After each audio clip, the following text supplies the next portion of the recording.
இன்னைக்கு என்ன சமையல்? இன்னைக்கு சப்பாத்தி,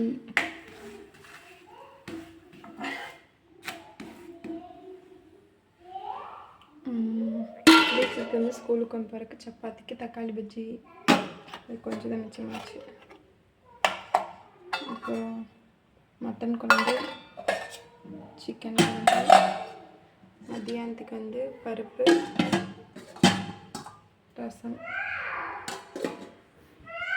நாளைக்கு வந்து செடியனுக்கு பர்த்டேங்கிறனால கோயிலுக்கு போகணும். அதனால் வீடெல்லாம் துவைக்கிற வேலையெல்லாம் இருக்கிறதுனால மத்தியானத்துக்கு சாப்பாடு மட்டும் வச்சுக்கலான்ட்டு இப்போவே குழம்பு ரசமெல்லாம் வச்சாச்சு. சிக்கன் குழம்பு மட்டன் குழம்புலாம் சப்பாத்திக்கு தீர்த்துட்டு அப்புறமா வைக்கணும்.